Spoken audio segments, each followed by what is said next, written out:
guys, and welcome again to my channel today. I hope you're having a stress-free day. Like, I really hope you're not stressed at all. Anyway, if you are stressed, I can assure you that you'll be getting some really good tips you can use from this video to reduce stress and always be at your best. I hope you enjoy it. A lot of us have had to be really stressed at some point, and then anxiety sets in, and that situation took the better part of our lives. Stress is normal. Stress will always happen, but as individuals, we should always have coping techniques to help us out of situations like this whenever they arise. I can remember from my first year in the university when I just gained admission into the University of Lagos. It wasn't my first time to be in Lagos, but it was my first time to move to Lagos. I had always come to Lagos at some point or the other to see my dad. Then my dad was working in Lagos, so I would always go to Lagos to spend holidays, but it was never that stressful. And then I gained admission into my first year. My admission was on the supplementary list of the school, so I couldn't get an accommodation where my mates were, so I came in a bit late, though registrations were still on, and it was just a hell of stress. I was going all the way from my aunt's place at Lekki to school in Yaba every day. I had 8 a.m. lectures, and of course, where I was coming from, you want to go out in the morning, you have to wait till about 9, 8 before you could get transport, and I kept on missing lectures, early morning lecture. And I told my aunt, I was like, I miss my lectures. Because before I could get transport to get down to school, the lecturer would have left, attendance, I was missing attendance, and a whole lot of other things. I was really, really stressed. And then she went like, where do you think you are? This is Lagos. You can't come out like 5. I was like, 5 o'clock to get transport to school. So the next morning I woke up by 5, and behold, there was traffic, mad traffic. I was like, what kind of city is this one? So with time, it just wasn't working for me. I started to notice I was withdrawn. I tended to be lonely, I just had a lot going through my mind, like, what kind of stress is this? Is this what university is like? Of course, that wasn't what we saw in the movies. So what was happening? Where is this coming from? So I became very anxious, and when I'm done with my lectures at about 5, 6, by the time I get home, it's almost 10, and I just couldn't understand. I would use the BRC bus. I would stand in the BRC bus from Yaba to Lekki. In fact, when I get home, I'm always very tired and I just want to sleep. I won't even eat. I found that I couldn't concentrate with school activities like I used to from secondary school. I was, very good in school, but I just couldn't cope. It was difficult for me. I wasn't talking to anybody. I was withdrawn. I was lonely. I felt like no one could understand what I was going through. I felt like my expectations of university in that sense were not met. I withdrew from relationships, friendships. I wasn't talking to anybody. I was gradually draining. Yes, so enough of the story. You want to know how I gained my sanity? I spoke to a friend, and she wasn't even my friend at the time. We were attending lectures together, we're in the same faculty. And then she was like, hey, what's up? I wasn't talking to anyone. I was always on my own. So people knew me like, this girl that's always forming. But I wasn't forming. I was just stressed. And I do not want to say depressed, because at that time, I wouldn't even know what depression meant. She was like, what's the problem? Are you okay? Have you gotten a bed space? I said, no, I haven't gotten a bed space. I come from Lekki every day. And then I went on and on. I complained and complained and complained. And she was like, you could come stay with me. I was like, really? I can come stay with you? She said, yes, you could come stay with me. Wow, that sounded really nice, because people were paying to get other people to squat them. You know how it is now in the university. You want to squat and you have to pay money. Not like you're even getting a bed space. But she was going to do it for me for free. And I was very happy, and I moved into school. I stayed with her for a while before I got my own accommodation. And yeah, university started to feel like university. Yeah, so that was my own story and what I had to face at that time. I was really young. So I can understand what it is like most times, and how We just want to internalize our emotions. You do not want to speak to anyone. You just feel like you can handle it, but really you can't. So I'm going to be talking about 4 different ways you can reduce stress and anxiety as a woman, of course. 1, you have to speak to someone. Like I said earlier, I had to speak to an acquaintance and I got help. So you really need to speak to someone sometimes. We want to feel like, oh, we're very strong women, I can handle it, I do not need anyone to come into my business or anyone to know my business, but really, you should be talking to someone. Because over time, the stress, the anxiety could lead to depression. So in order to avoid that, you need to look for someone to talk to, someone you can trust. It could be a very good friend, it could be a trusted family member or relative.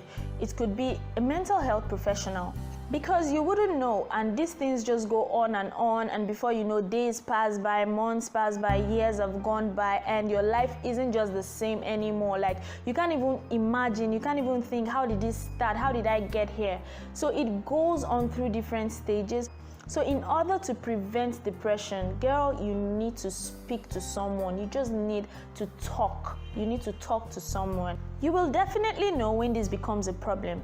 You start to experience symptoms with terrible headaches, migraine, tension headaches. You become dizzy. You stand, you look at a point and it looks like the floor is moving, that kind of thing. Or, you know, you're standing by a body of water and it feels like you're about to enter into the water. You know, a lot of things happen.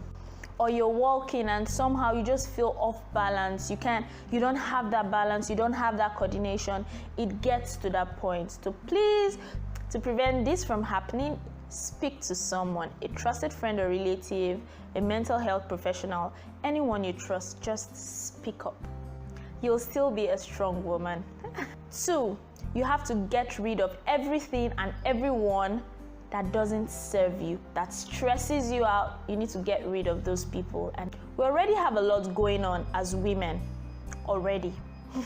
From the fluctuations in hormone levels that affect our moods in pregnancy, the menstrual cycle, menstrual periods, menopause, we have a lot going on already. More than men, as women, we tend to internalize emotions. They would usually externalize emotions, which is why we're different, because our makeup is different, biologically is different, and it allows for these different attitudes, really. So you do not even have to bother about that. It's normal. Some of us would rather just pretend everything is fine, even if we're going through very difficult situations and they go on to ask you, what's the problem? Are you okay? Yeah, I'm fine. I'm definitely fine. And somehow you do not want to talk to people about it, and you just expect people to go on and keep asking you, what's the problem? What's the problem? Or somehow they should just figure out what the problem is. It's difficult for people to actually read your mind. So if you do not talk, they wouldn't know. And those we trust, including our partners, some people do not just care. And when they ask you once, what's the problem? Twice, what's the problem? You're saying nothing. They just leave you to just be on your own. And then you feel bad, you become withdrawn, you become lonely, and you just assume, that's the word, you just assume that people should know what's going on with you, but really nobody will. You have to talk to people for them to know what the problem is. So relationships and friends that do not serve you and put so much pressure on you, you need to let go of such relationships. Relationships and friendships where you see yourself going out of your way to please them every time. You just want them to be happy. You deprive yourself of certain things just because you want to feel like them. It happens a lot in relationships. You know, this person is not good for me, yet you just want to make it work. You just want to do everything to make it work. Really, you're going to be stressing yourself, and over time, you can become depressed. So to avoid such problems, you need to downsize. You need to cut out every relationship and every person who is not serving you and stressing you, putting pressure on you. You do not need those kind of things or those kind of people. Just let them go. Because what would happen is you start thinking, what's wrong with me? I'm not good enough. Why is he behaving like this? Why is she behaving like this? Why can't I be friends with her? That's not going to help you in any way. It's going to affect your self-worth and your confidence. Always think positively about your self-worth. You're good enough, more than good enough. 3, you have to do the things you love and make out time for yourself. Have you ever heard of self-care? Wow, you need to indulge. Engage in social activities. Go to see the movies, go swimming, just do anything you love. Go to the spa, take a time out, get a massage. It's your body, it's yourself. Nobody would help you take care of your body more than you. If not, stress will come to stay and go on to cause depression. You do not want to be in that situation. We've heard about depression. We've watched movies. It's been talked about a lot lately, and many of us still do not believe it. It still feels like a movie to some of us, but it's true. These things are happening. We have to be intentional in making ourselves happy to prevent depression. This weekend, make sure you give yourself a treat. Self-care. Life is really too short. You need to enjoy it. 4, which is my very final point, face your worries. Face them. Ever heard of fight or flight response? Which simply means whenever we're confronted with challenges, we either fight or run. Most times, what we worry about and what causes us stress can actually be handled, but we're not just going about it the right way. Worrying about it will cause you anxiety, stress, and it wouldn't solve the problem. So we have to be intentional about facing our problems and finding solutions to these problems. If it means writing them down, writing out whatever it is that's stressing you, then write it down and find a solution. I do that a lot. Whenever I'm stressed, I try to sit down and just think and just focus. Okay, what is the problem? What is it that I'm supposed to do that I haven't done? And why am I feeling this way? I write them out. Okay, I'm supposed to do this. I haven't done this. I haven't done that. I haven't done that. Oh, sometimes it may feel like a lot of work. And then I just find people who can help me out. It could be a project you're working on. You have to do so many things as a project manager. And then a lot of times, you're almost losing it. What I do is I write out my tasks and, okay, this is what needs to be done by this time. This has to be done by this time. This has to be done by this time. And then I go through my contact. Even if I do not have people who can help me directly, I call other people I know have an idea of what I want. And then I ask them, okay, how do I go about this? And they give me really brilliant advice that just helps me and turns the situation around. So it can help a lot. Be intentional about it. Write out what things are that are stressing you.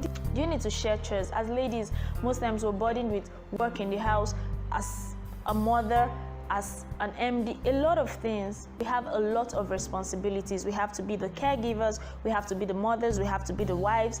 We just have to do everything at the same time. But really, you can't. Most times you can't, and it will stress you out. So you try to look for who can help. So it would really be helpful to share chores and look for people who can help or assist you. You'll still be the superwoman no matter what, but your health comes first. In the next video, we'll be talking more about the menstrual cycle and how it affects our moods. Moods disorders. You know what they say about women being on their period and acting all weird and cranky? It's normal. Yes, it can happen, but it can also be controlled, meaning you can reduce the effect of these symptoms. And that is what I'll be talking about in the next video. So to know when the video drops, you have to subscribe to my channel, and also click the notification bell after subscribing so you get a notification once the video drops. I'll be glad to have you again here next week. Have a wonderful day and live the rest of your life stress-free with the tips I just gave you. Mwah.